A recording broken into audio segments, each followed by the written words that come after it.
It's showtime.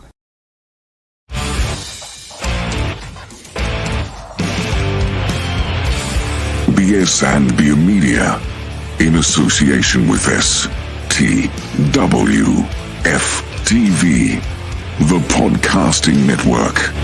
Introducing the best in the world.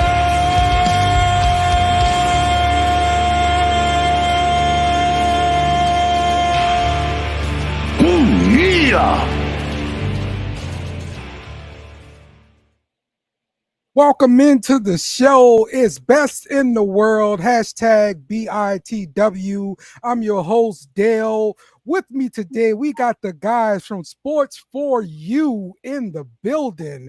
Welcome in, Trail. How you doing, man? I'm good, man. How's it going, Dale?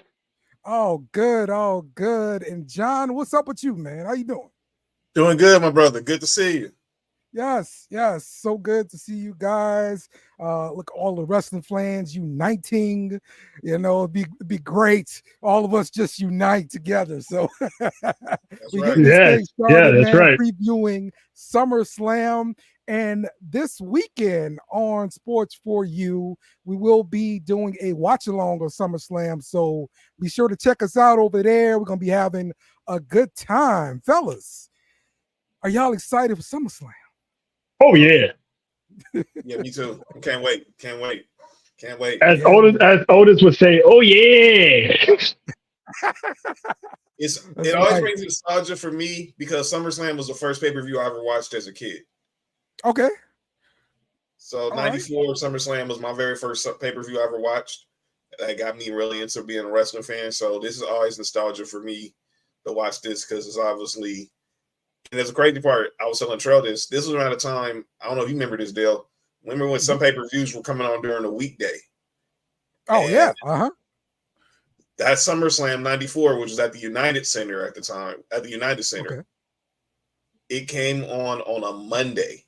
I ended up watching this, came home after school. My mama ordered it for me and a few friends, and we ended up watching it it was on a Monday night. So this was like right in the beginning of the stage of the Raw, but they had a pay-per-view on a Monday night in prime time. Yes, that's right. Yeah, he was telling me that's a crazy story. Well, unlike John, I wasn't that fortunate to have pay-per-views early on in my childhood career. So SummerSlam wasn't. I didn't start watching. My mom didn't start ordering pay-per-views until I want to say 90. When was that King of the Ring with Mankind and Undertaker? The Hell in the Cell, was that 96 or 97? Oh, that was 98. Was it 98? Okay. 98 or 99. That was the infamous Hell in the Cell. It was 98 or 99. I think it was 99. Okay. My first pay-per-view was a WCW pay-per-view. But yeah, my mom surprised me. It was uncensored. WCW uncensored. Okay. But my first SummerSlam I watched I was telling John this because it's like one of my favorite ones. It's the Highway to Hell with Stone Cold and Undertaker. That one was the first SummerSlam I watched. That she ordered. It's crazy you say that. I was watching today, get myself ready for SummerSlam week. We've been going back and watching how the throwback SummerSlam matches deal. And he brings up SummerSlam 98. I was literally watching that today because I was watching The Rock and Triple H's ladder match. Yeah. Best top 5 ladder match. Yes. Yes, indeed, man. That was about the time I was actually starting to get some pay-per-views.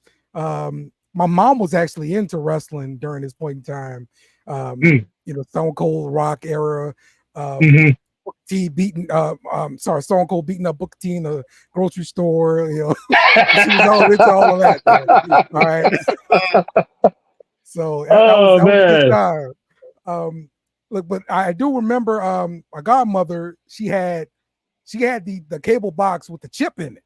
All right. The cheat code. Remember that back in the day. The cheat code, huh? You had the cheat code, huh? You got all the pay-per-views. Okay, so once we figured out she had the chip, we was there for like every pay-per-view, man, and watching them. So yeah, I had a friend who had the same hookup. His neighbor had the hookup. We would go.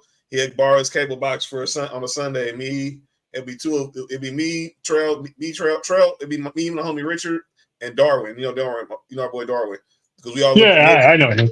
We all went to the same middle school together. So our friend Richard had to connect. So that's where we would go at his house to watch the pay-per-views at. Yeah, man. That's good stuff.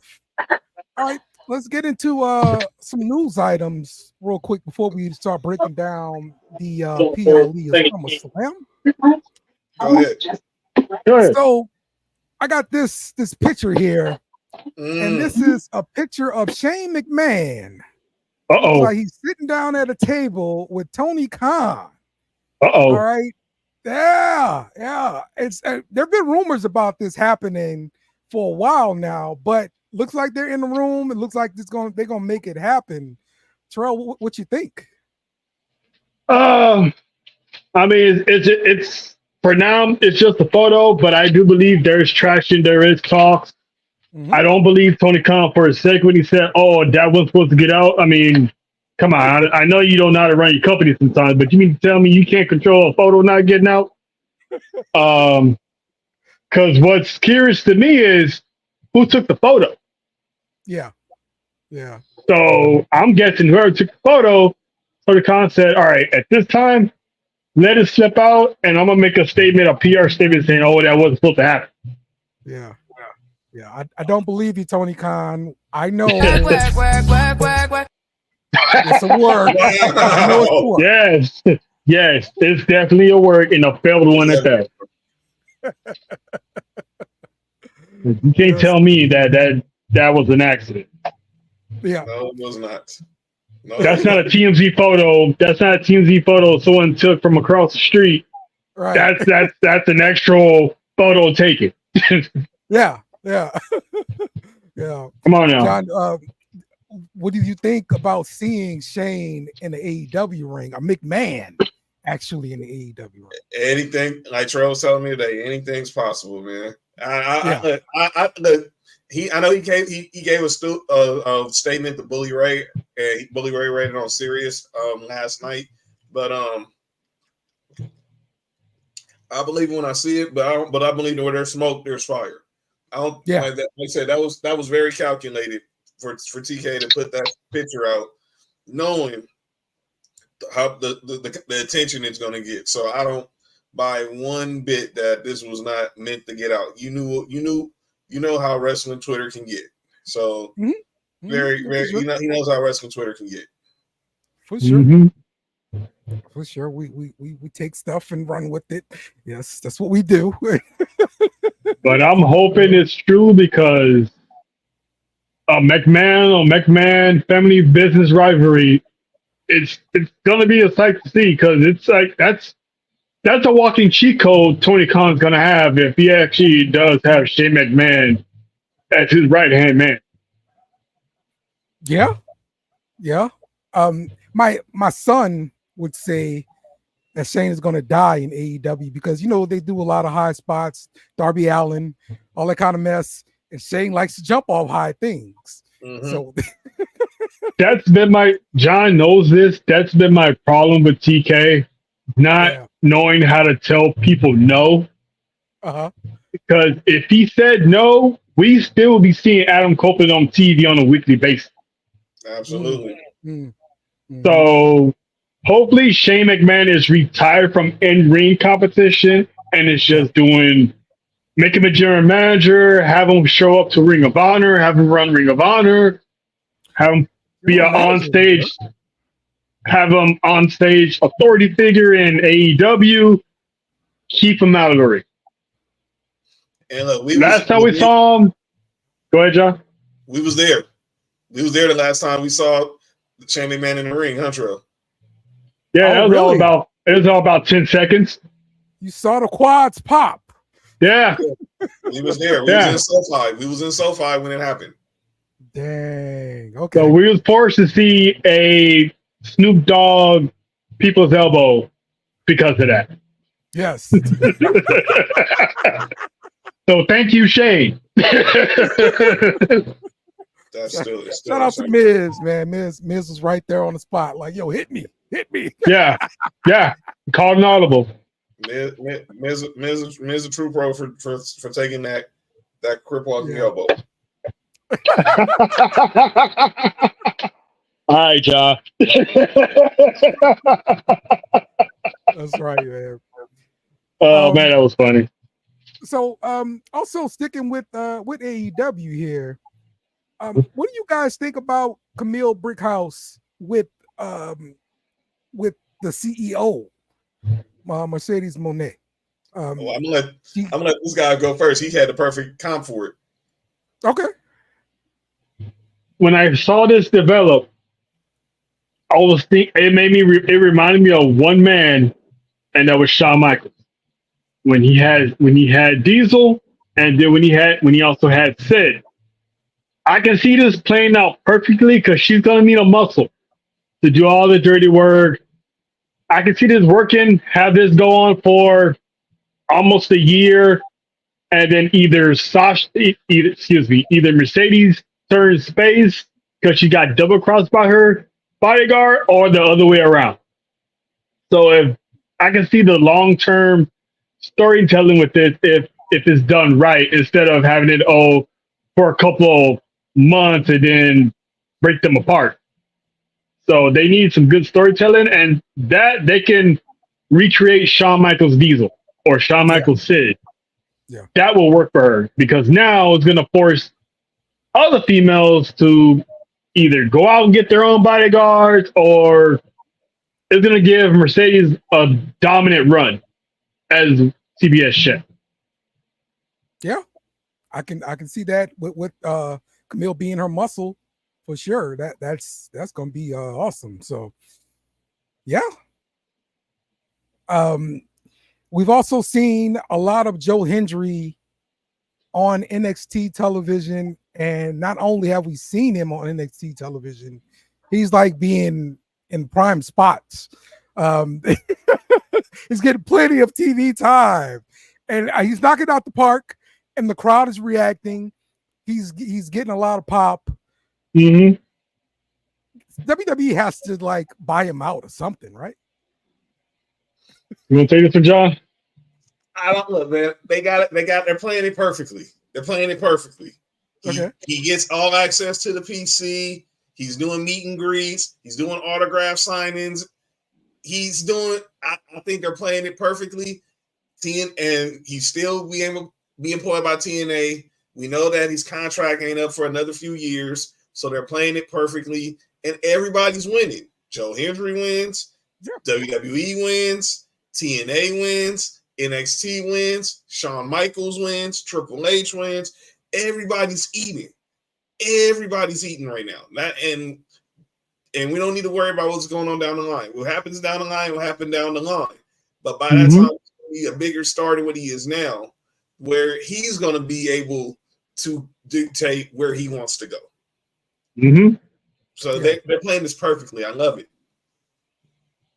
I was telling John that WWE is doing very, very big favors for TNA right now, because they're turning this guy into the hottest star in professional wrestling. It's like they have their own version of LA Knight as far as organically happening, putting him over, and you sending him to a bigger stage company to put eyes on him there, and then the eyes that's over there are going to be like, oh, he's on Thursdays in TNA? Let me tune into TNA.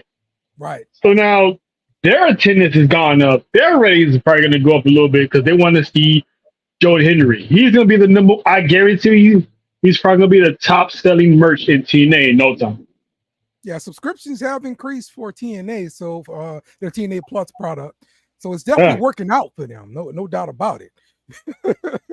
This is it's unreal that it's happening. Yeah. I would love to see a Worlds Collide, NXT, TNA, you can even bring in GCW. We've seen a lot of crossover with them too, right? MVP showed up there. I know he's out of contract, but he did show up at GCW. Shayna Baszler was out there too. So yeah, Creed Brothers too. That's it. Yep. Exactly. Yeah, I was telling John that I wouldn't be surprised they capitalize on this and have like a War Games, Team WWE versus Team TNA or NXT, what have you. So that'll be something good. So who knows what else TNA and WWE got going on down the pike? Because I'm still curious on if anyone from the main roster is going to interact with TNA. Yeah, I know. When Booker T brought up Moose at the main roster, he did drop the TNA title, so maybe so. Maybe so. I'm still waiting on that. John knows I'm waiting on that. I've been Moose for like the last 6 months. Well, ever since the last year, the whole situation started, we've been waiting. Like, okay, when is Moose gonna get here? Right. We gotta see Moose. When is Moose gonna get here? But Moose definitely, like Trail will tell you, he was kind of a little bit reserved to it, but I was the first person that I know that called an MSK reunion when I saw TNA was in the picture.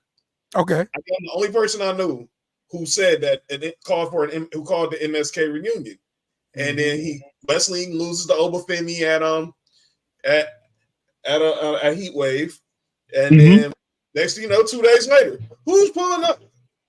It's Zachary Wentz and Trey Miguel, and they reunite the Rascals, and it's just how can you? The Rascals have been so good on NXT too, man. Yes. Yes, WWE is taking care of the talent, man. They're making sure they're looking good, they're crisp, and it's like I forgot how good the Rascals were. Yep. They look good, man. They look great. I think the No Quarter Catch crew is kind of getting a little bit better, and they're getting more known for sure with this exposure. So I'm hoping they can continue to, look good and be a solid group of people together.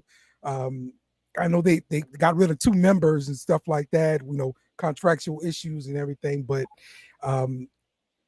I like to see what's going to happen with William Regal's kid. Okay. Yeah. That's what I want to see.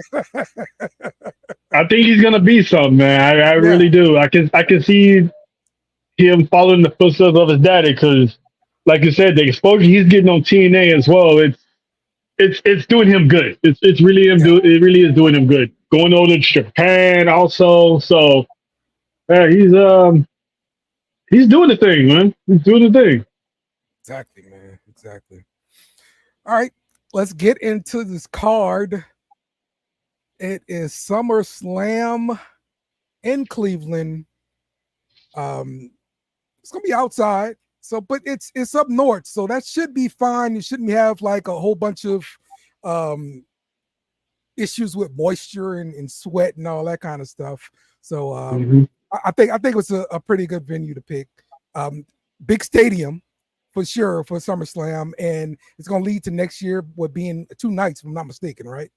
No, I think that's 2026. 26. Oh, that was it's in Minnesota, and we don't know about next year either. But 26 is definitely going to be two nights, because that was Triple H's data boy for basically taking an L for taking one for the team so they can have WrestleMania in Vegas. Which benefited us. Yeah, really did. Real. we're a 45-minute plane flight from Vegas, and we will be nice. All right, man. I want to say the last PLE I went to was probably like a WrestleMania back in New Orleans, man. It's the last. Oh man, how was that being in that dome, man? Oh yeah, it's amazing, bro. Like I was there for the Daniel Bryan, Undertaker, and all that stuff. Oh yeah, you were there that night. I was there. Yeah, WrestleMania. He was there for WrestleMania. That's awesome. Our boy Kenzie in the house. He gonna be with us. He gonna be there too. Our boy Kenzie. He's also gonna be part of the program as well. Oh, good stuff. Good stuff. Shout out to Kenzie, man. He'll be in Vegas with us. Yeah, can't wait. All right. Can't wait. So, first one on this card, Sami Zayn and Braun Breaker for the IC Championship. I will say I've expected Sami Zayn to lose his IC title for a long time now. It hasn't happened. So you probably need to go ahead and bet on Sami here because I don't know the direction where we're going. What you think, Tro? I'm actually I kind of figured this was going to happen. That once he lost that Money in the Bank, I'm like, okay, somehow he's going to get his rematch, and he's beating Sami Zayn on the biggest stage at SummerSlam. We will see a new champ getting crowned in the dog pound section this Saturday. Okay, new champ. John, what you think? They're gonna be in the dog pound, so you might as well just get ready to hear the dogs. Lying though. This is Braun's time. Look, we saw him earlier today on Pat McAfee show. Mm-hmm. This guy, he's late. He's got it. He's got what it takes to move to the next step, and I guarantee he will be the next Intercontinental Champion. He wants to be the face of the company, but he wants to be the face of the company. And I think he's ready. It's his time. Shout out to our boy Tig in the house. It's his time. It's Cleveland. Obviously, he played football. He got Kennesaw State. I don't know where that is, but he's ready. He's made for the big stage. Especially with his bloodline, no pun intended for later. But with his uncle and dad, he's just gonna be that dude. So I got Braun Breaker, new IC champ. Okay. And salute to Sami Zayn because everything he's done within the last 2 years has just been amazing. Yeah. You don't think Huh? that the WWE will continue to let him have the IC title because he's got these comedy shows going on in every PLE now? Like, it's good for business. Yeah, but Sammy is now proven. Look, he was there that night when him and Kevin Owens took on the Usos. I just think about everything he's done in the last pretty much since the pandemic. He was the one who basically brought Logan Paul into WWE. Him and Kevin Owens having that match at WrestleMania 37. Then he brings back Johnny Knoxville. And obviously, and that's at the height of the Jackass reunion. And then him and Johnny Knoxville have that anything goes match. And it was great entertainment. And then he finally found his way to get into the bloodline. He earns Roman's trust. He earns Jey Uso's trust. He already had Jimmy and Solo's trust, and then he ends up turning on them, and he has a banger of a match against Roman, and then main events WrestleMania, become a tag team champion, and then this year he did what we thought other people was going to do. Other superstars who probably are more built to take down Gunther. It was him. Mm-hmm. Yeah. But he's over 100 days. I think it's just time. And I think Braun Breaker is going to be even a bigger workhorse champion. Just to be clear, that's not going to be the only title we predict that changes hands. Spoiler. Okay. All right. We're talking about multiple title changes. Okay. Let's see.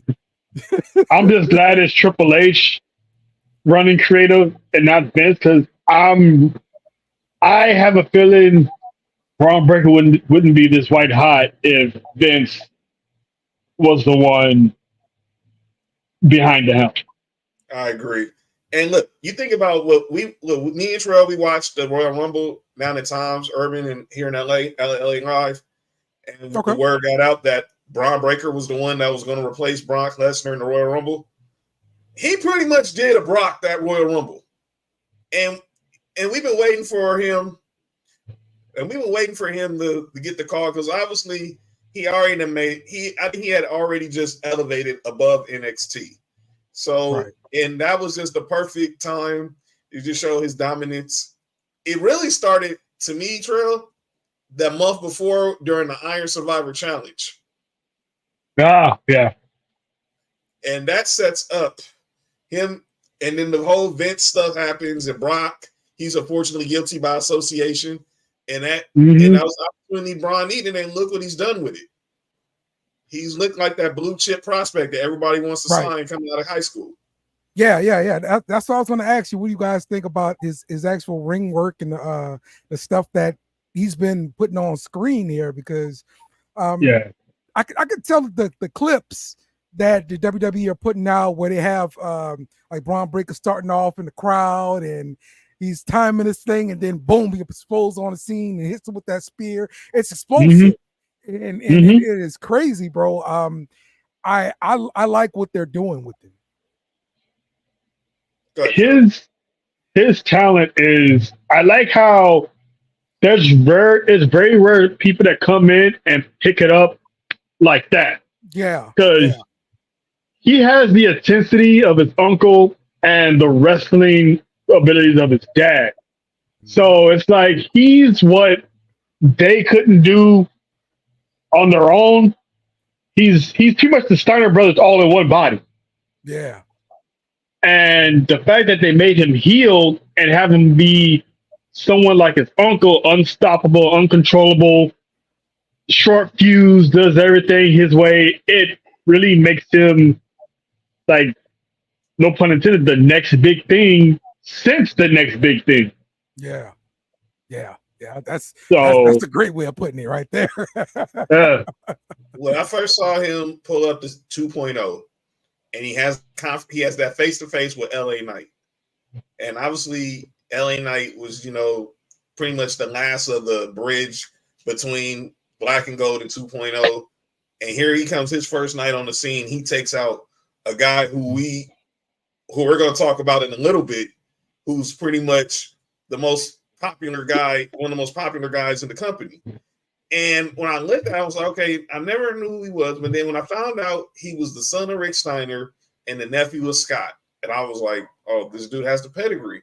We talk, Sports Review. We talk about second and third generation athletes. We talk about the Bronny. We're talking about Steph, about everything going on with Bronny. But we talk about guys like Steph Curry, Klay Thompson, who grew up in the, with dads who played in the league for years, Kenyon Martin and his son now, guys like that.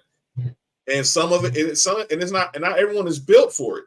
He is clearly built for it. He is clearly built for it.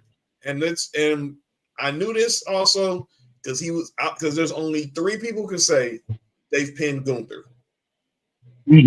Or had victories on Gunther. Ilya Dragunov, and the 2 men who are going to face off for the IC title.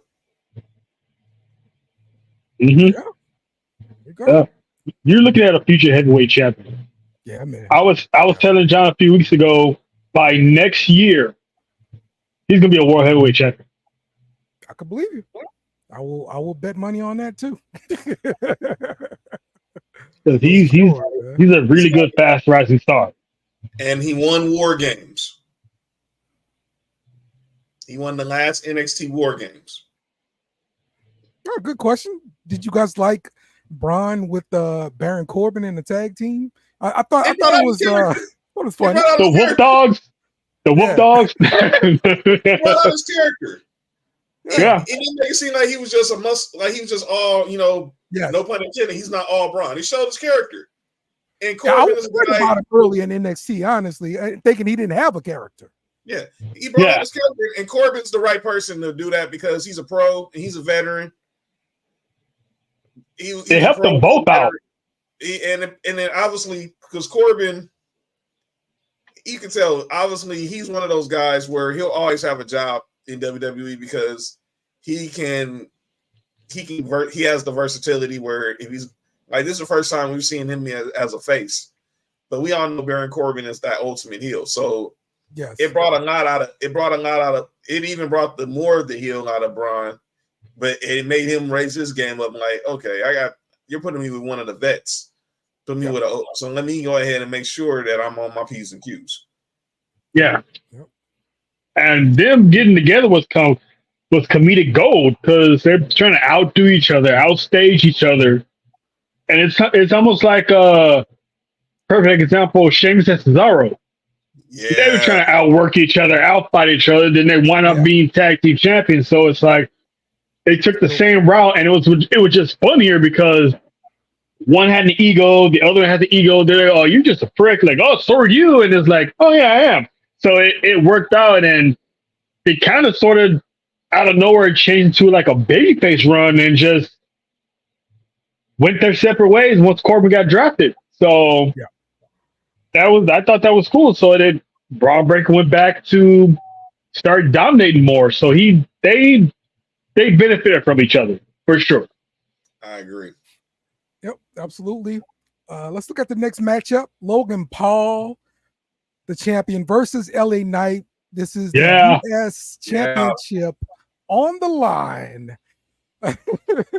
So leading up to this thing, LA Knight's been trying to get this title shot for a while now. He finally gets it. And it's going to be on the big stage here. Terrell, what you think is going to happen here? Oh, I can feel the Kavorka and the dog pound. He's gonna get that title. He's gonna get that title that he's been looking for the past year. Because that match he had with Roman Reigns pretty much solidified. Okay, this guy's championship material. So, because we all know he wasn't beating Roman Reigns, we all know he wasn't getting another title shot anytime soon as Roman Reigns was champion. So I was like, once that was out the way, I'm like, okay, the next title on that roster is the United States Championship. And before Logan Paul even won it, he was already declared himself the future champ one day. So this run that LA Knight's been on the way to the championship has been twists and turns, winning some Money in the Bank. I knew he wasn't going to win. Pretty much went into Logan Paul's house, chilled in his pool. So he's done everything somewhat legally to get that title shot. So I'm glad that he's finally getting it. So we should finally see LA Knight get a championship. Yeah. Logan Paul calls himself Mr. Steal Your Finisher. So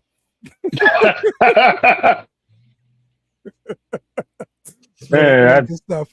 LA Knight is gold, man. I love that guy. Yeah, he is.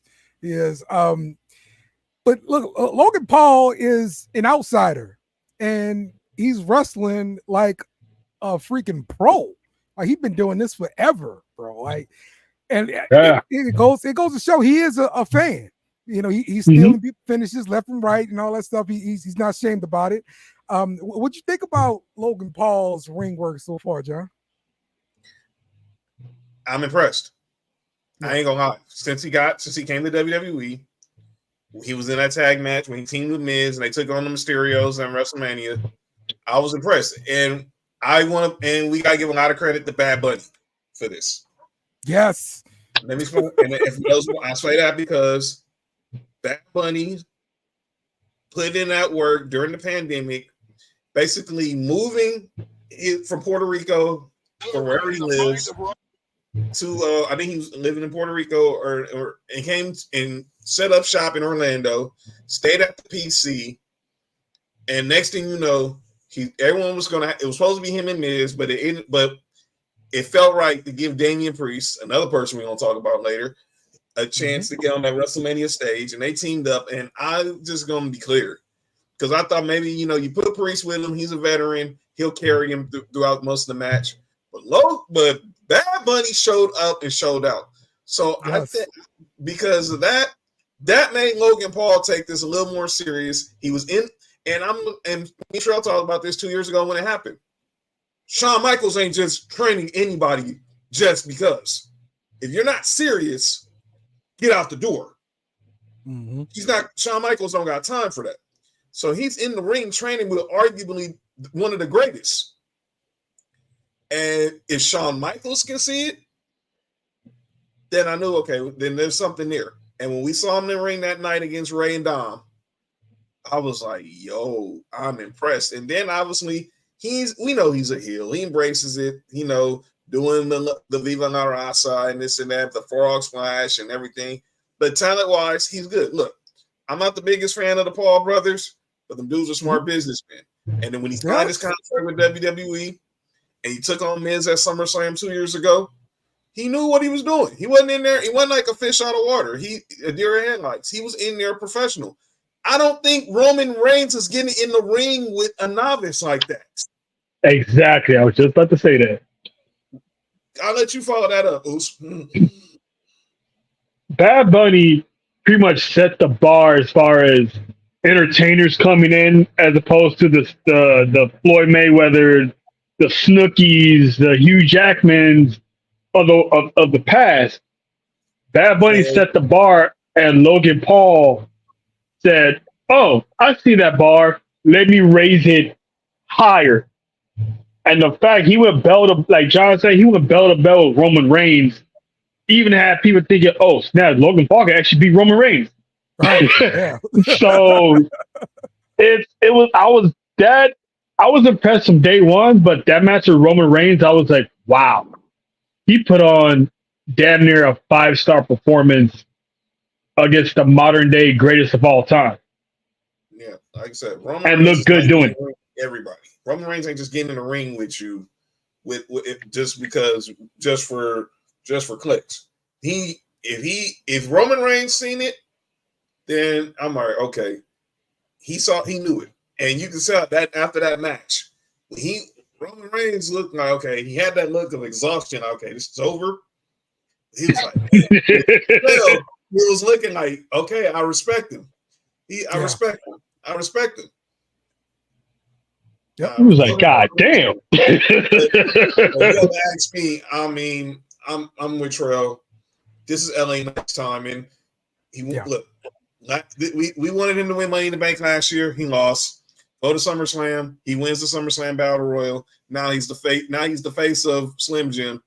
First guy who's been like the real face of Slim Jim since RIP to Macho Man. Macho Man. Yep. A lot of people like my man Casey wanted to win Money in the Bank this year. Didn't happen. But we all knew when he got that pin on Logan Paul and that triple threat. I'm like, oh, it's happening. But we knew this was happening the moment him and Logan Paul had that interaction backstage right before Mania. And they looked, and it was no words. It was like, oh. Yep. And then first thing, the SmackDown after Mania, the first thing he asked Nick Aldis, have you seen Logan Paul? And I just lost it. And I lost it. I was like, okay. It's time. It's happening. So look, maybe it's a bad thing for LA Knight to lose at Money in the Bank because next year, because he always shows up at SummerSlam and delivers. So I'm just saying. Yeah, he does. Kenzie said that that Roman Logan Paul match reminded him of that Undertaker Jeff Hardy ladder match on Raw. Go. It's a good call back. And Taker was, a lot of people was talking about that. Taker said that I'm gonna get in the ring with this kid and watch, and he's gonna show y'all something. Mm-hmm. And he had Taker's respect. Like I said, we was talking about Randy Orton. Taker ain't getting in like with Roman. He wasn't just getting in the ring with anybody.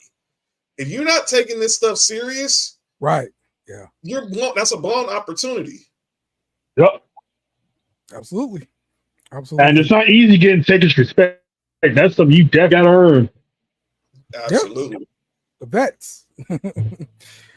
All right. Real quick side note. Oh no. Anybody who's looking for a chance here, Mercedes Monet has filed for divorce. So shoot your shot.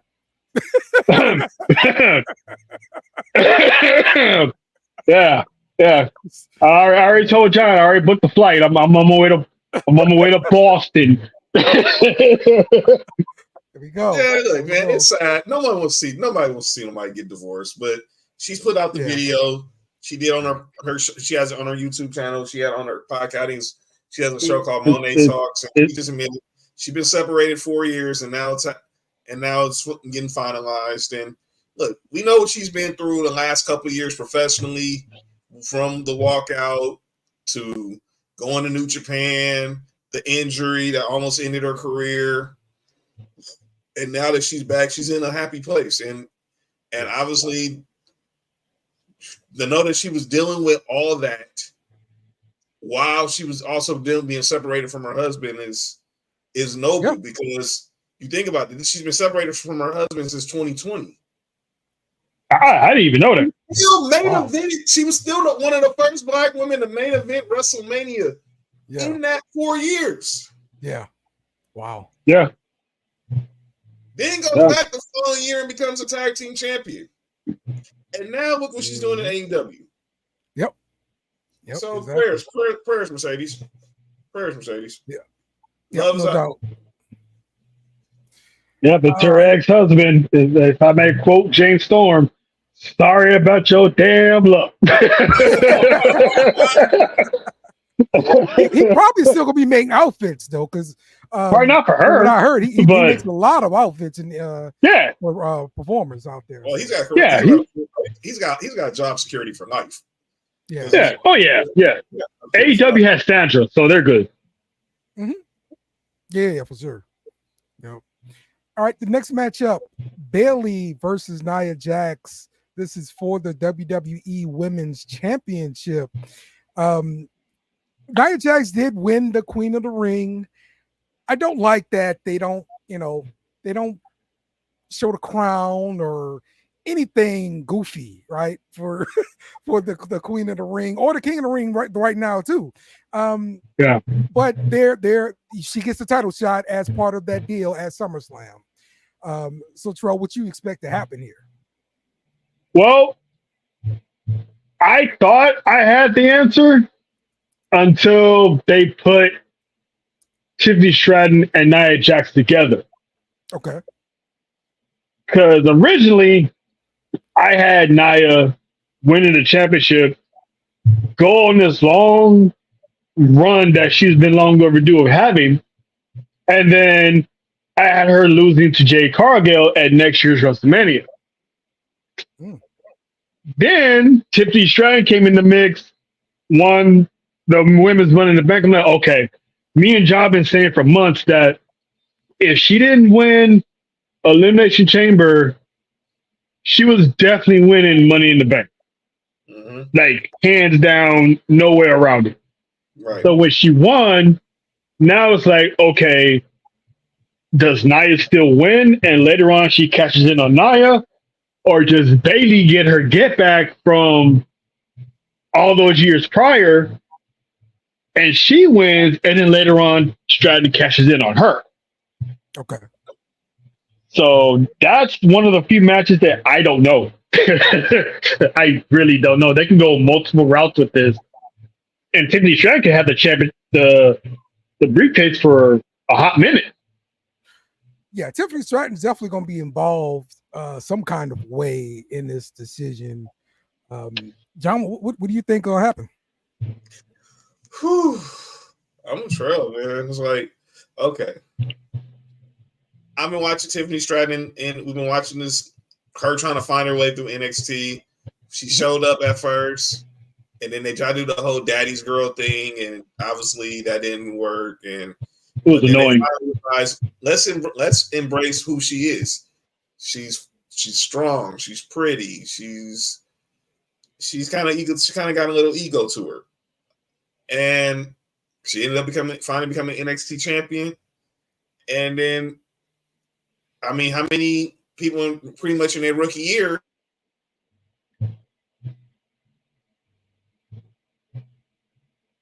Oh, we got a freeze. We got a freeze there. Oh, so thought he was deep in thought there. Huh? Yeah, I think he was saying in her rookie year she won a championship. So she's another one that's pretty much given the spotlight, and she's been knocking it out the park. Yeah, like she's already on the main roster. She's already rubbing elbows with Bianca Belair. with Nia Jax, with Bayley. She's already in that main event scene, and fans love her organically. They're all over there yelling "Tippy time." Yeah. So Yeah, exactly. she's already over. Exactly, man. She had like started skyrocketing in NXT, so I just knew they had gold on their hands, and it was just a matter of time. And then first putting her out there into the main roster, they put her in a clear heel position, and the whole crowd there, we chanting Tippy time because we was happy to see. And it. she has one of the most amazing moonsaults I've ever seen. Exactly. Right there next to Io Shirai, she has like one of the nicest moonsaults. Absolutely. That gymnast background, man, can't beat it. Nope, not at all. So I would think Nia Jax is going to win. And eventually she's going to cash in on Nia. I don't think they do it the same night though. I think you start seeing little cookie crumbs and everything like that, where she's potentially going to cash in and then not, and all that. That's what I think is going to end up happening. So entertaining for sure. I like the writing. What do you think about Bayley's championship run though this time around? Because I don't think her run has been as good as I wanted it to be. I feel like her reign hasn't been, I don't want to say it hasn't been booked right, but it being the premier women's championship in that company, I feel like she's not getting the spotlight as Rhea Ripley was getting with the women's world championship, or as a matter of fact, none of the women that's held that WWE championship from EO to Bayley has really been put in that light as the dominant, holding the premier championship. They're treating the World Heavyweight Championship like it's the title for the women's division when it's actually the WWE. Right So it's like, I feel like Bayley's always been getting the bad rap, as she's always been like the overlooked, forgotten four horsewoman of WWE. So she's always never gotten that respect that she should be given. And she's a Hall of Famer. She's the first ballot. No doubt about it. She is a first ballot Hall of Famer too. But this championship run just hadn't been the best. And maybe it's because of I thought we get more out of the damage control storyline, because the betrayal was a good point. The payoff never really happened very well for me, and I think it's because it may just be size. The size difference between her and Io. I think if they really let them girls go, they can go. I mean, look at when Bayley took on Asuka in NXT, how good that match was. Yeah. If they really let Io go, it would have came out better. They should have done a rematch for the championship, but they moved Damage Control to Raw, and we never got, that once and for all. Io goes for the rematch. She loses. That's it. We out of here. What a run. But I think her reign and Cody reign is the same. It's like that run to the title was good, but I'm still waiting for the next. Yeah. Yep. So, John, what you think about Bayley's title reign so far? I'm here. Yeah, what do you think about Bayley's title reign? It's been underwhelming. Yeah. It's been underwhelming. It's been underwhelming. Okay. It's been underwhelming. It's underwhelming. And I was going to say about Tiffany Stratton, like before I lost connection. She finally found her way. People heard that originally she was supposed to be, the Maxine Dupree of the Alpha Right. herself. And me and Trey was saying this, like, you main eventing with Becky Lynch, there's something there. It's something there. So, Absolutely. and then she showed out in the Royal Rumble, entering, I think it was at number 29. Then she enters in the Elimination Chamber. She stole the show there. And we kind of figured, me and Trey said it, if she wasn't going to win Queen of the Ring, Money in the Bank was definitely in her future, because they're going to put the rocket on her, and she's going to be this new, I think once she gets the title, I think it might soar to new heights, because Bayley doesn't need a title to solidify what she's done. We already know what she's done. Yes. But it also, I think it just also shows how much of a pro she is, where she's going to get her over once this happens. But I'm really intrigued how this match goes with Nia, because this is a match that was 7 years in the making. And this Nia Jax now was not the Nia Jax back then. And the same thing with Bayley. Same thing goes for Bayley. So I'm intrigued. I think Nia's going to cash in on her Queen in the Ring and regain a women's title. She ain't had a women's title in 6 years. Right. So I think it's going to be her. But look, last year EO cashed in Money in the Bank at SummerSlam. It wouldn't shock me if Tiffany tried to cash it in, but I think they're going to draw it out a little bit longer. But I see before we get 2025, it'll be Tiffy time on the title, because we still got to also see what's this new Money in the Bank briefcase going to look like that Nia Jax is getting her. So yes, we might see that tomorrow night on SmackDown, or maybe we'll see it after the fact. But I think eventually it's going to be TV time, but I'm going to go with Nia Jax tomorrow night. She's really put in the work. She's in a different place mentally, physically, spiritually, and it's her time. And Triple H knew it. And Triple H knew it because he believed in her. It just, she was green. And look, and not everyone from the bloodline is going to hit a home run. Sometimes you might have to go back down to the minor league until it's time for your call up. Mm-hmm.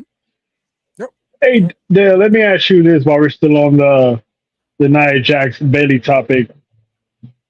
What did you think of that promo, that fire promo Bayley did on Nia Jax when she called her big, clumsy, and reckless? Yeah. So that promo for sure hit, because before this latest run of Nia Jax, you could say that was true. Like she would always be injuring somebody, and so it. Look, I like Nia Jax rebuttal too, talking about Bayley's butt and all that stuff too. So it was also hey man, ain't no man alive complaining about that. So she can get off that topic real quick. Nia knew she was full of it when she said it. Nia knew she was full of it. Any person knows that Bayley, in her words, that Bayley is naturally talented. Yeah. She needed a comeback line, because that ate her. She needed a comeback line real quick. It did. Because those years ago, people were calling for her job because the unprofessional incident she had with Charlotte Flair on Monday Night Raw, I think that was probably one of the final straws that got her fired. Yeah. Because they was literally having a shoot fight on live TV. Yeah. And ask Kairi Zane how she feels about Nia Jax. Mm-hmm. I was joking with John when she got re-signed, like, oh, I'll come back, just keep me away from her. Mm-hmm. I agree. He did say that. That was funny. Hey, Dale, I'm gonna ask you a question, and Trell, Trell might know where I'm going. He just made a reference to Charlotte Flair. We know she's rehabbing. And we hope, and obviously we can't wait for her to get back in the ring and obviously be the queen as she normally has been. What is your take on Charlotte Flair, her career, and what she's done since she's been in WWE? And Trell knows why I brought this up. Mm-hmm. Well, my only problem with with her just being in WWE, like her ring work, everything's fine. Presentation, all that's great. The problem is she comes back and it's like Brock Lesnar, title shot. Yeah. All right, Yeah. Queen's here, title shot. Yeah.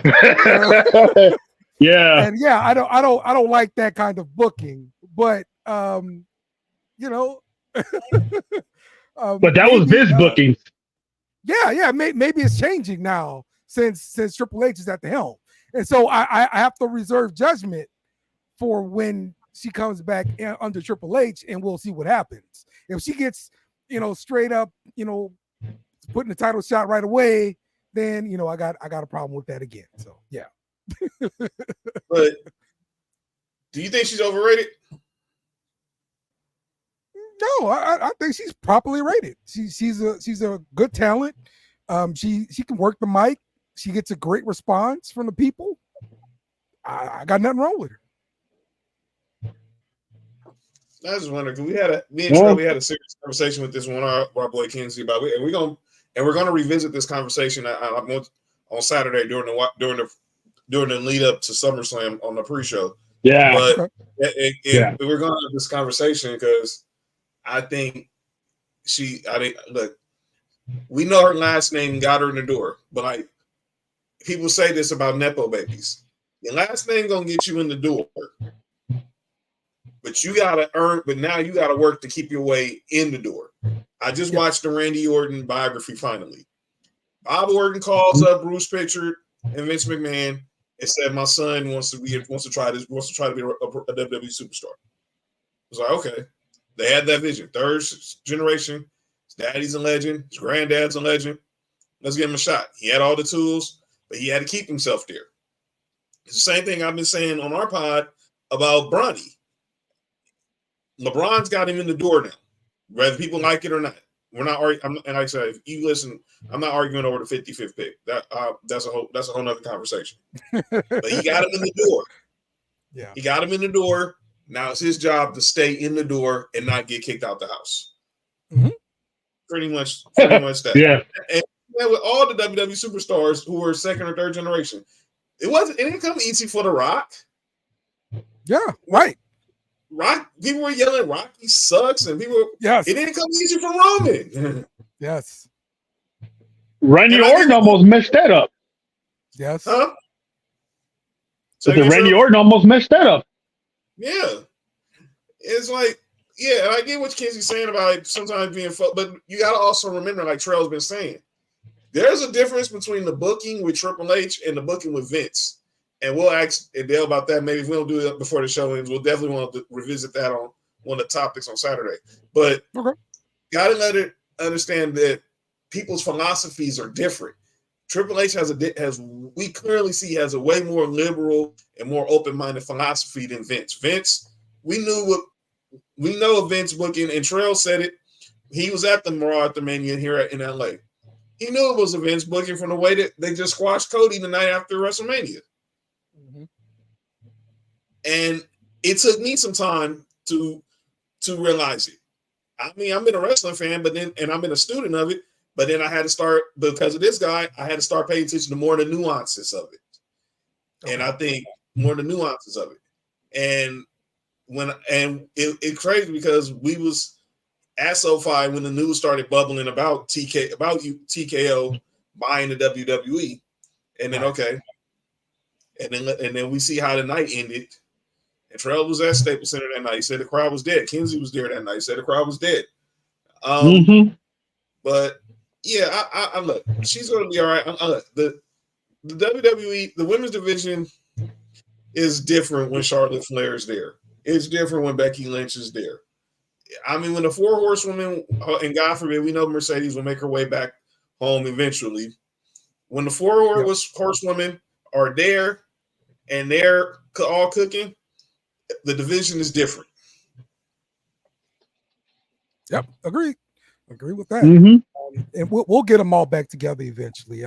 Time will bring everybody back together. It always does. So, amen. All right, let's take a quick break, and we'll be back, and we're going to finish out the SummerSlam card. So stick with us. Hose water. Whether you've been playing hard or working hard, when your thirst needs to be quenched, there's hose water. Found at any retailer where sports drinks are sold. Or connected to your faucet in the backyard if you don't want to pay $4 for it. Hose water. Get yours today.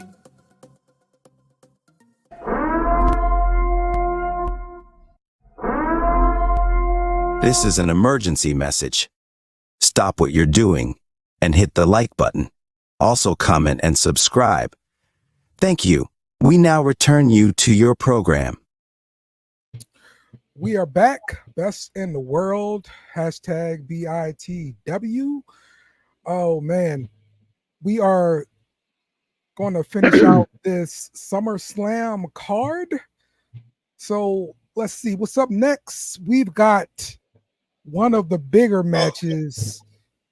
Go ahead. Hold up. I got some breaking news. Breaking news. All right. Shout out to Fadeaway Media who just tweeted this out. Mm-hmm. Mark Henry's son, Jacob Henry, has officially signed with the WWE. Ooh. Oh, that goes that nepotism, huh? That we were just talking about, right? Mark Henry, I don't know where they're at. They're at Mark Henry's on the DJ booth, and they just made the announcement that Jacob Henry, who was supposed to be going to play, I think he was going to wrestle at Oklahoma.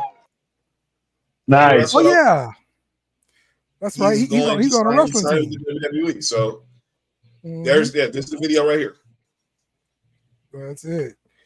So yeah, he is joining the WWE. Man, I was listening to some wrestling podcast, and Mark Henry was on and talking about him wrestling at Oklahoma, and he was saying he was interested in professional wrestling. So that's good, man. That's good. From what I understood with just listening to him on the podcast, he's talking about how he would talk to his son about different concepts and booking and stuff. And he's like, his son's mind is so mature for somebody that hadn't been in the business. So it's gonna be nice to see what comes of this, man. It's gonna be real nice. Nepotism at its finest. No one's gonna complain about that though. That's right. That's right. So let's talk about Liv Morgan versus Rhea Ripley for the Women's World Championship.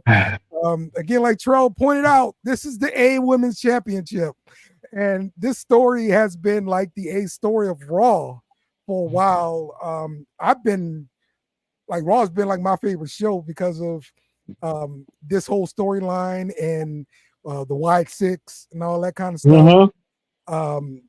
So Terrell, what do you think is going to happen here, Liv Morgan and Rhea Ripley? I have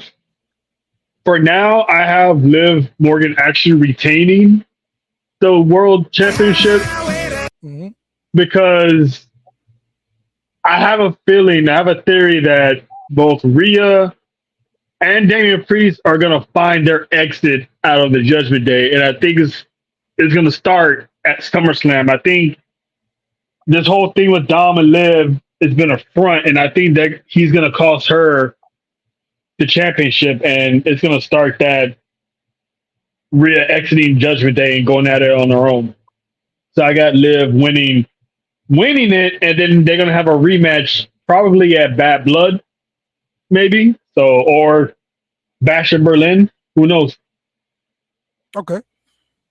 All right. I could see Liv winning for sure. And retaining the title.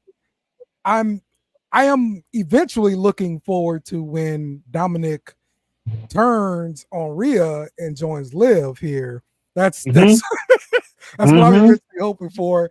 And I will once again be jealous of Dom because he's got all the hot women.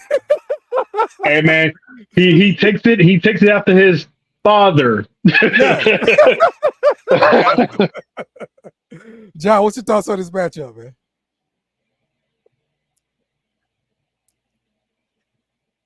All right. John. Trails knows I got a certain thing. I got a thing for Liv Morgan. There's no I've never been ashamed of it. Right? Some people might think, but look, we just talking about Nia Jax. Her first title run didn't really get her to where it's supposed to be, and I think that she's gonna be Bayley, and this next title run is gonna catapult her to where she wants to be. I'm saying right now, this has been some of the best work Liv Morgan has done. Yes, really since the Riot Squad days. I loved her first run as a champion, winning the Money in the Bank. She cashed in on Ronda Rousey, and obviously the hard work paid off because she was always looked at as everybody's favorite underdog. Now, kind of what they're doing with Zelina Vega. She was looked at everyone's favorite, the lovable loser. Yeah. But now she's getting her chance to finally show that she got, and she's done well. I mean, look, her rivalry with Becky was good. And now but you look at with her and Rhea Ripley, it's drama, and you love it. I mean, yes, I love Rhea Ripley because she's really had to find her way too, the same way Liv had to find hers. And do you remember just maybe like a year or two ago that Dominik's gonna rip her chest out, will rip the heart out of her chest. I hate to see it. Do you remember just like a year or two ago, Rhea Ripley was trying to do like a, I don't know, it was a public service announcement pretty much. And it was Nikki ASH right next to her. And Rhea like totally forgot her little parts and all that stuff. And Nikki had to help, Like, now look and see what we got with Rhea. Yeah. Like, man. Huge difference, right? Get that Roman Reigns experience. Yes. We talk about bad booking. You think about how she basically had to drop out the pandemic. She's pretty much becoming the top dog in the NXT women's division, and then they have her drop the NXT women's title to Charlotte Flair at WrestleMania, and she never wins it back. But she shows up to Raw the following year. She beats. They gave her a data boy by beating Asuka at WrestleMania, but it didn't feel like it felt. Now when she joins the Judgment Day, she basically finds her proper performance, her proper character, goes bell to bell in the Royal Rumble, basically steals the show at WrestleMania, and holds the belt for a whole year. Goes from WrestleMania to WrestleMania as champion. She's earned it. She had to find her. She had to force her to go through her heartaches too, the same way Liv did. But this match is going to be a good match because obviously you're going to have the power versus finesse, and then you got this whole Dominik element, this fatal attraction, this novella, this pretty much Eddie Guerrero China 2.0 situation. Yeah, Chris Jericho, Trish Stratus, Christian situation. Why we gotta show her mugshot, man? Pretty as hell. Yeah, we gotta show her mugshot. But yeah, this guy crazy. It's gonna be a good match, but I think, like Terrell said, this is gonna start a series of matches with them between now and Bad Blood, which is Terrell's birthday, by the way. Spoiler alert. It's gonna set up a series of matches from SummerSlam, Bash in Berlin, and then go all the way till we get to the ATL shorty, and it's going to be a banger because there will be a lot of bad blood that night. But I'm gonna give Liv Morgan the W on Saturday. Okay. All right, we all got Liv winning. Looks like. Thanks to Dominik. And maybe Finn Balor. Yeah. Maybe Finn Balor. Kizzy was right on that one. It could be Finn Balor that does it, not Dominik just yet. Yeah, that was that's something they still hadn't kind of paid off yet. Like Finn Balor was the only face that wasn't crossed out. Yeah. He stole that card. So they probably got something going on too. So yeah, you're right. Mm-hmm. They gotta bring that back. So don't leave me hanging. Like exactly. A lot of WWE stories just out there hanging. This would not be one of them, Trip. Not right. Triple H, since Triple H has got, John can attest to this, and of all places, WrestleMania was the biggest proof. Triple H does not leave storylines unfinished. Yeah. Like every story from God knows how many years in between was all wrapped up in one. So he knows how to go back in time and make you be like, oh yeah, I remember that. Oh yeah, they could have started there. So he has a knack for that, and I appreciate that as a promoter. Yep. All right, let's get to our next matchup. This is for Triple H is not. He pays off. He's gonna tell. He believes in the art of storytelling. He believes in the art of long-term storytelling. Absolutely. Let's get to our next matchup. Damian Priest versus Gunther for the World Heavyweight Championship. This one is a little tricky to kind of predict because I believe 2 weeks later there will be Bash at Berlin, which will be in Germany, and yes, 3 weeks. 3 weeks. That's where. Yeah, that's where Gunther is from. So I know for sure he's going to be on the card, and I can't imagine him not at least having a world title match. Oh yeah, he's already promoting him. He's already promoting him. He's already promoting now how he's going to be heavily involved on when they do the road, the Bash in Berlin, when they do their tour in Germany. So okay, we know what's happening. All right, there we go. All right, so what do we predict to happen in this matchup here, Terrell? I don't see. It's gonna be a banger of a match, but we've been predicting Gunther to be world champion since the year started. Okay. Even when he was IC champion, it was like, okay, find a way for him to lose. And this next championship will be the World Heavyweight Championship. So ever since WrestleMania, I was expecting him to win. Even in the King of the Ring tournament, I'm like, no one's beating him. Not even Drew McIntyre, because Drew McIntyre was in the tournament. I'm like, he's not beating him. This guy will go undefeated in that tournament, and he's going to win the World Heavyweight Championship. And then when they brought up the idea that they haven't done since 2003, that the winner of the King of the Ring gets a title shot at SummerSlam. Right. When they announced that, I'm like, oh, Gunther's getting that title shot for sure. So I got Gunther walking into Berlin, main eventing as the World Heavyweight Champion. Okay. There we go. New champ. Yep. John, you agree? New champ? All right. Yep.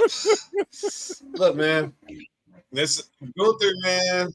Look, I said it earlier. There's only 3 dudes who've gotten W's on this dude since he's been in WWE. It's been Ilya Dragunov, Sami Zayn, and Braun Breaker.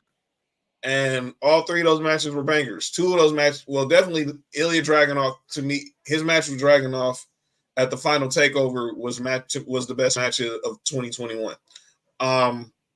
Since he's been up on the main roster, he has been dominant. He's obviously the greatest Intercontinental Champion of all time, 666-day reign. The same thing like he did when he was the champion NXT UK. He was he held the belt for 2 years there. Now, I don't know if he's going to hold the World Heavyweight title for 2 years, but I can sure see it. But I beautiful title, by the way. This ain't over with him and Priest. This is not over with him and Priest. This, like I said, this is going to be a banger match. But I have a feeling there's going to be some foolery, whether Ludwig Kaiser resurfaces or you haven't seen him in a minute. We've been seeing we've seen the cracks in the foundation of the Judgment Day. We've seen the cracks in the foundation of the Judgment Day recently. But I'm going with Gunther. Both the King and Queen of the Ring will walk out with the gold. Okay. What you think, I just thought some. I think this is gonna be a one-off. I don't think Priest gets a rematch. I think somehow Finn Balor is going to be the reason he loses, and then that's going to happen.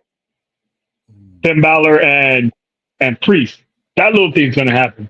I don't know. I'm not 100% sure if Priest's going to get a rematch at Berlin, but I told John this idea a while back because I thought it was going to happen at King of the Ring. Gunther wins, and between SummerSlam and Bash in Berlin, what if we get a certain return of a beast? Really? Because that was supposed to happen. I think that was supposed to happen at the WrestleMania me and John went to. Okay. It didn't happen. It was supposed to happen in Philly. Obviously, with what was going on, that didn't happen again. So what if I don't think it's gonna happen anytime soon, but what if, he decides to leave his farm in Saskatchewan and it's like, let me put this guy over in Berlin. Oh, okay. Okay, so Brock Lesnar putting over Gunther in Berlin. Okay. I'm intrigued by this. But like I just read something online that says WWE views Damian Priest as a main guy. Oh yeah. I mean, he's got a title and all that kind of stuff, but still, you can still be trying to build him into one of those main players. And so you think pulling him out of another rematch with Gunther would still be deeming him a main? I mean, I would be surprised if he does get that rematch at Berlin and maybe Finn Balor screws him over. So I can see that too. And then that bleeds into bad blood with Finn Balor versus Damian Priest. Gunther moves on to somebody else. So you're right. I can see that. I can see Damian Priest go at it alone. He loses. And then that's when the seeds start cracking between him and Finn. Priest gets the rematch at Berlin, and that's where Finn Balor screws him over. I can see that too. I think that one probably most likely would happen over Brock. I like it, actually. I like it. I like it. Triple H, you can use that idea. Because Triple H said in an interview, whenever Brock's ready, I'm here. So it's up to him when he's done watching his kids and he wants to get another check. That's one of those guys that can pop in out of nowhere and draw money just like that. It's true. This is true. This is true. So this is a good one. Let's see. Brock might only be coming to SmackDown to help Paul Heyman. I mean, the whole thing with Paul Heyman. Let's save that conversation. Let's save that conversation. I heard that. That's a possible. That's a possible Triple H Stone Cold. That's a possible Triple H Stone Cold type of. I can see that. I can see that. All right. Well, let's move to the undisputed WWE Championship match between Cody Rhodes and Solo Sikoa. Oh man, to me, this is a match to build Solo for sure. Yep. I don't know if I see Cody actually dropping the title here, but no. This, I mean, we could have some shenanigans come in with the bloodline, a new bloodline, and then Solo has the title. I could see that happening too, but I don't know. What do you think gonna happen here, Terrell? Well, let me answer that with a question. What was the main event last year of SummerSlam?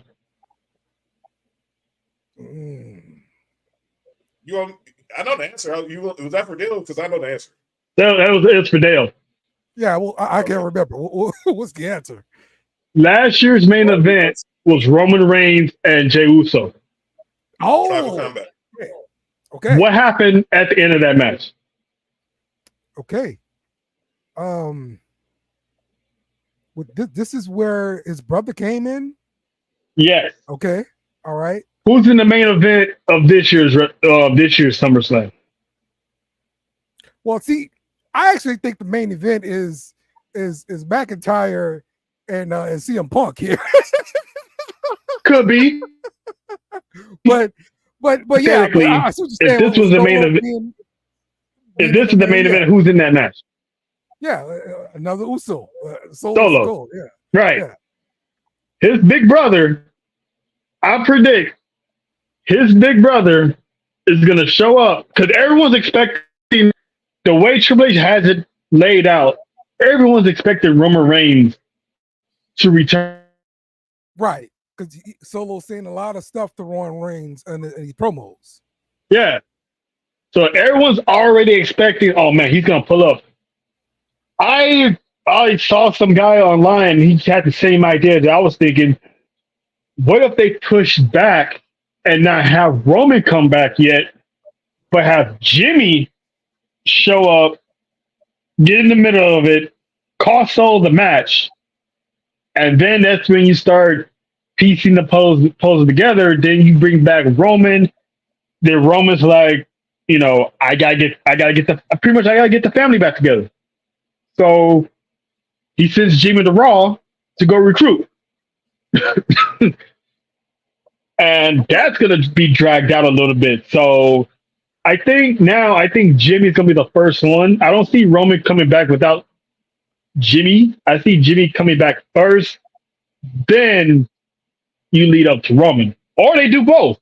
They could do. So what you're describing to me sounds like it's a build up to Survivor Series. Yeah, because it's going to be like when the Undertaker came back at WrestleMania at Madison Square Garden, you saw Paul Heyman. Not Paul Heyman, Paul Bearer. And then, I think that's when you see Paul Heyman, you'll see Roman Reigns.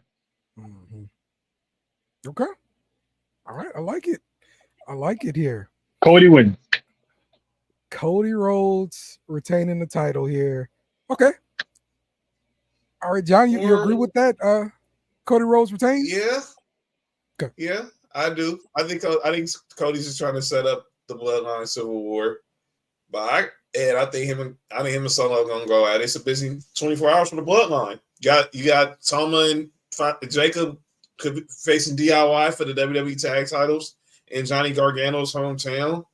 And then you got the face-off with Cody and Solo tomorrow night as well. And then Cody and Solo are going to close out the biggest party of the summer in my eyes. But then Solo keep poking that bear. I told this to somebody, I was telling the show. You keep poking the bear, eventually it's going to come out of hibernation. Yes. One of the lines I quote was from Four Brothers. It was Terrence Howard.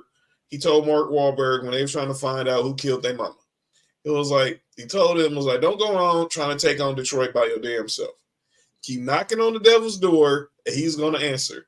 Solo keep knocking on that door, and when that chorus hits, the roof is going to explode. But someone threw out this. What if it ain't Roman or Jimmy that makes a return? Okay. What if it's somebody else who's got who has a invested interest in what Cody Rhodes is doing? Arn Anderson? That's funny though. What if a certain final boss shows up? I think it's too early. I think it's too early. I agree. But someone was suggesting, now that we know Rock is done filming, what if it's him that's showing up, and like y'all were saying earlier, this pushes Roman back for the build up for Survivor Series. Because now we know War Games is going down in Vancouver. And y'all brought up Paul Heyman. And y'all brought up somebody else. Who? A certain beast. Gee, I wonder where a certain beast lives. Saskatchewan. Yeah. Connecting the dots That's here. up in Vancouver. Yeah, that's well, Canada's a big country. But I get your point. I get your point. Even though I do like me and you've been saying it for months, I think it's gonna be bloodline. This is gonna be an all bloodline feud. Yeah, and others are gonna be popping up. We are hearing about Haku's other son that's supposed to be popping up into the fray. Yeah, We're still wondering what's gonna happen with Zilla.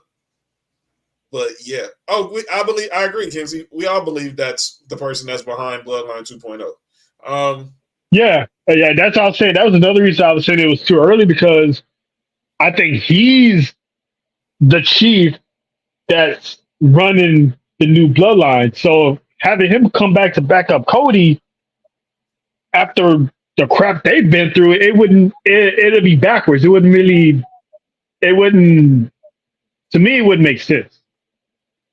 I think Rock comes back either by the end of the year or for sure January. I think I'm with you. Definitely. Because Roman's going to handle his business with the bloodline.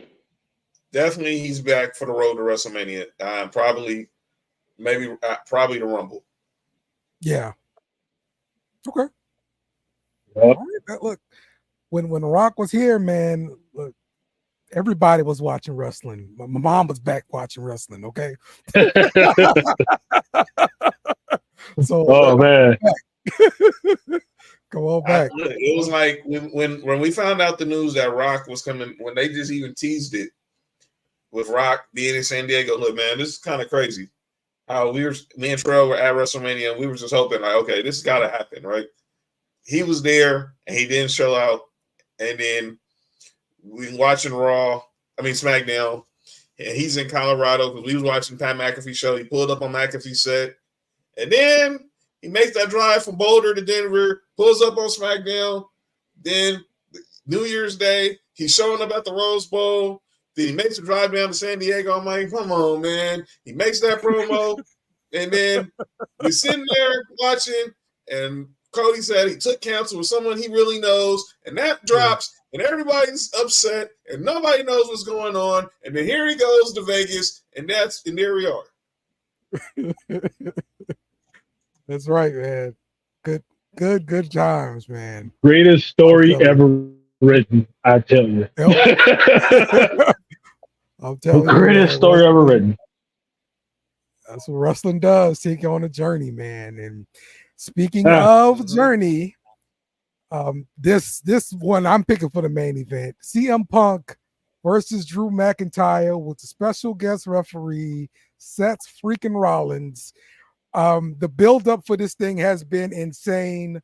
I love every bit of it. The pettiness, him losing, Drew McIntyre losing the title at WrestleMania because of CM Punk. CM Punk even taking the guy's bracelet or whatever. Like, I love it. The only thing could probably make it better, just bring out AJ Lee or whatever and make it a little bit more personal or something. I don't know. What you think, Charles? Oh man, this triangle here, man. The moment that CM Punk came back, I'm like, okay, it's gonna be him and Rollins. CM Punk gets hurt, all right. But then you have Drew McIntyre, so they're having a Twitter beat this whole time. So I like how CM Punk's been out this whole entire time, and yet they're making this feud relevant while Rollins is doing his own thing. So when it all came ahead at WrestleMania, I'm like, okay, they're going to set up McIntyre and Punk. And so when Seth Rollins came back into the equation, I'm like, okay, where does he fit into this? And I was telling John the other day, this scenario reminds me of Bret Hart versus The Undertaker with Shawn Michaels as the special guest referee, and Shawn Michaels accidentally cost Taker the match. Okay. I think one of those two is going to push Seth Rollins to the edge, and he's going to screw somebody out of that match. I think he's probably going to screw CM Punk, but I can see him also screwing over Seth Rollins. I mean, not Seth Rollins, Drew McIntyre. Right. So that's another one I don't see because either one of them could win. But if I had to make a choice, I would say Drew McIntyre because somehow, some way, Seth Rollins hates CM Punk more than he hates Drew McIntyre, and that's going to come to an ugly head. Yeah. All right, John, your thoughts? He made the comp. He made the comp right there. This is Bret Hart, Undertaker, 97 all over again. Yeah. Who's one of CM Punk's favorite wrestlers? Bret. Yep. And obviously, Drew McIntyre, he's Undertaker in this situation, and clearly Seth Rollins is Shawn Michaels as the guest referee. So, and I think Drew McIntyre gets screwed again. I think this, when it's all said and done, Seth Rollins is going to have to make that undreaded decision, just like Shawn Michaels did. He had to make that pin after he hit Taker with that chair shot, and he had to make that 1, 2, 3 and just exit the ring. But this time, I think Seth Rollins takes a book from his mentor Triple H when John Cena and Randy Orton met on the Raw after Elimination Chamber 2008. After Randy Orton pretty much screwed John Cena out of trying to regain the WWE title and making the match a triple threat match after Triple H won the Rumble, after Cena won the Rumble, and Triple H then wins the Elimination Chamber. And looked like and Triple H was pushing the envelope. Was pushing the envelope. But in the end, I've watched the very first Survivor Series. Trust and believe. That's the second pay-per-view. Hey Chris, that's the second pay-per-view I ever watched. I think Seth Rollins is gonna be the one that's left standing. And he's gonna stomp CM Punk's head into the ground. Oh, so you think he's gonna pull the Stone Cold Steve Austin when Kane and Undertaker went for the championship, and he's like, and the winner is me, Stone Cold Steve. Exactly. Then you have that triple threat match at the next pay-per-view. And the chorus will be singing loud and proud in the land. But yeah, Chris, Survivor Series 94 is my go watch the first ever Survivor Series. I know what Undertaker's capable of. I knew Undertaker was capable of then, but I'm going with Punk. Yeah, I think the match ends and Seth Rollins screws over them some kind of way, and we get a triple threat match the next PLE between all three of them.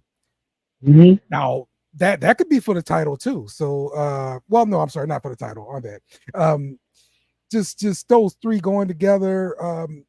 Just a beef. Everybody's got beef with each other. So yeah, because the way I see it, it all gonna come to head at Bad Blood. Somebody's gonna be in a Hell in a Cell match at Bad Blood. Yeah, exactly. There you go. It's gonna be a lot of hell to pay. So also worth mentioning here is the PLE is going to be hosted by The Miz. Are you guys expecting something special from The Miz? Maybe some Maurice Make sure he time? doesn't forget R-Truth's hors d'oeuvres. Oh yeah. I'm just expecting it to be some comedic gold as it was at WrestleMania 2 years ago. I'm expecting it to be just comedy, and you add R-Truth to the mix, you add DIY to the mix. It's gonna be fun. It's gonna be fun bathroom breaks. Yeah. Look, you definitely need them with the show. Yeah, I must say that because I was telling John that. Go ahead. Oh, I was telling John that not all. They got a stacked card full of multiple storylines, so they wasn't going to be able to fit all championship matches on one show. This is an AEW. We'll be watching pay-per-views for 5 hours. By the way, can the piggyback So on that I was let you go before you continue. I saw someone screenshot that SummerSlam is 6 hours. No, that's not. There's not a 6 hour. It's saying don't ever complain about AEW pay-per-views. No, that's false advertisement. The show starts at 1. The pre-show is 3 hours. The show's going to last 3 hours. The live event's going to last 3 hours. That's why it's 6 hours, not 6 hours of matches. Go ahead. Yeah. So so they wasn't gonna fit all those title matches because he wanted also to get a rematch. And like, if they do that, it's gonna be either the go home show or the Monday Night Raw afterwards. If anything, they're gonna have him host because this is hometown. And sure enough, it was announced that he was hosting SummerSlam. So I'm like, everybody wins. He still gets his moment in front of his friends, his family, his parents. So you'll still get that. He'll be seen. Him and Johnny Gargano, who also is from Ohio, will be seen. They will be. Yep. Look, home field advantage again for the Miz. So it's gonna be nice homecoming for him. But yeah, you definitely need those bathroom breaks. And these cards being full of title matches. This is the only non-title matches the CM Punk Drew McIntyre match, and that's what I'm calling the main event because this is the one I'm looking forward to the most. So yeah, I have a feeling the Bloodline is gonna be the main event because of the anticipation of Stone pulling up. Okay, 30 minutes. You're probably right. You're probably right. This is a good point here, Keith. Kids, that's a good point there. I can relate to this so much. Oh man, yeah. I'm a deacon, so I know. Trust and believe. Yeah. Listen, that's the only time I had to go in church when I was a kid. Then bring out another pastor. It's like, oh, come on. yeah, exactly. I went to church in New Orleans, maybe about 5 minutes from the Dome, and so when we didn't get out on time, and we got out late because he was preaching long, that traffic for the Dome was terrible. So, so yes, and also I want to watch the game, of course. So yeah. Come on, Pastor. That thing most definitely. Yeah. So, guys, I know how it is. Guys, I appreciate y'all helping me run down this SummerSlam card. This should be a great show to watch. And once again, be sure to check us out during the PLE. We're going to be doing a watch along on Sports for You. So be sure to check us out there. We're going to be having a good time with that. So John, you want to say anything else going out the door here? Yes. Dale, thank y'all, man. Thank you for having us on, man. Make sure y'all subscribe and get them likes up. Like Dale said, Sports for You, SummerSlam watching along Saturday afternoon. Myself, Trail, Dale's going to join, and we might have some more guests in the wrestling community join us. We might have my boy Nick Freeze, of course, another 2/3 of the Sports for You crew here, also possibly. Make sure you subscribe to Sports for You podcast on YouTube. That's Sports, the number 4, the letter U podcast on YouTube. Like us, like our videos, subscribe. We are live every Tuesday and Friday, 6:30-ish Pacific time here on the West Coast. You can follow me at John Watson 0984 on Twitter and Instagram. You can like us on Facebook at Sports for You Podcast. Follow us on X at Sports for You Podcast. Follow us on Instagram at Sports for You Podcast. Follow me, John Watson 0984 on Twitter and Instagram, on X and Instagram. Follow my boy Mark at High on Mark and High on Mark 1 on Twitter. Follow Nick Freeze at 99 Gorilla. And make sure you just follow Sports for You. We will be live. We're going to preview SummerSlam, and we got some other things we're gonna talk about. Obviously, give our match predictions, and we're gonna go match for match from beginning to end. So 3:00 Saturday, Sports for You, watch along, 3 p.m. Pacific time, and I'll let Trail tell you what else we got going on for the watch along as well. Okay. Yeah, we got, let's see here, because I did bring notes. So we're pretty much gonna, like John said, we're gonna discuss the preview predictions. We're gonna hopefully have time to discuss, you know, things that happened from Money in the Bank that led up to SummerSlam. We will be tackling the topic that's been kind of annoying me a little bit of professional wrestling. So we're gonna do